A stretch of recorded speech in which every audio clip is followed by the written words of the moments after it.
Science fiction is defined by its concern with technological relations. Focusing on Blade Runner, I will critically analyse how science fiction repeats and varies these themes.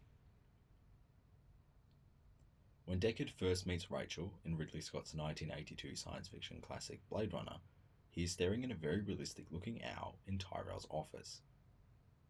Unsure if it's real or not, he asks her, "It's artificial?" To which she replies, "Of course it is."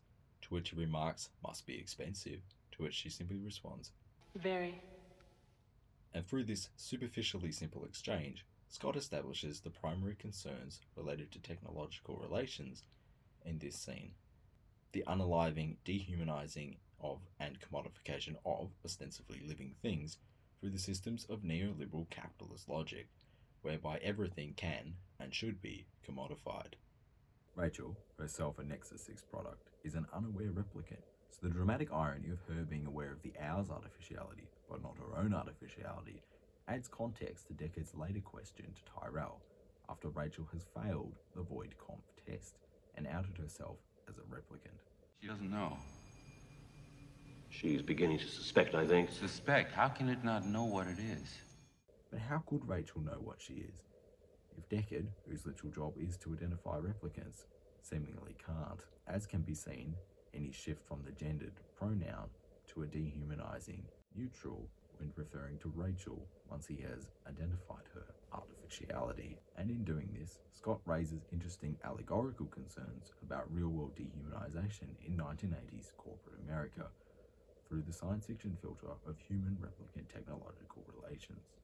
Additionally, La Serrana and Lewis McGrail's argument that the dystopian futuristic city of Blade Runner, LA 2019, is an agglomeration and amplification of the world of 1982, which should encourage an equally uncomfortable and fascinating feeling of both estrangement and familiarity in the 1980s American audience of Blade Runner.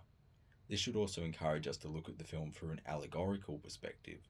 So, if we accept that Blade Runner is an allegory for 1980s America, the status of the replicants as an exploited slave caste, commodified and sold, despite their being virtually identical to human beings, takes on a new contextualized meaning. Scott appears to be trying to show the process of devaluing, dehumanization, and commodification of human life that systemically occurs in neoliberal capitalist societies. This reading of the scene is supported by Alden Tyrell's business spiel at the end of the scene when he says, Commerce is our goal here at Tyrell. More human than human is our motto. In a conversation with Deckard about why he gave the replicant Rachel memories. Tyrell answers that he gave her memories so that he could control her better, but the implication is that he gave her memories and a soul to make her a more dutiful slave, so that he can sell her more to increase his company's profit margins. And this is of course a horrifying point of view to have, but totally appropriate and in keeping with the profit maximization human cost be damned logic of 1980s corporate America. Therefore, for an allegorical depiction of human-replicant technological relations, Ridley Scott has critiqued neoliberal capitalist dehumanization tendencies and motivation to commodify everything, including our memories and our souls.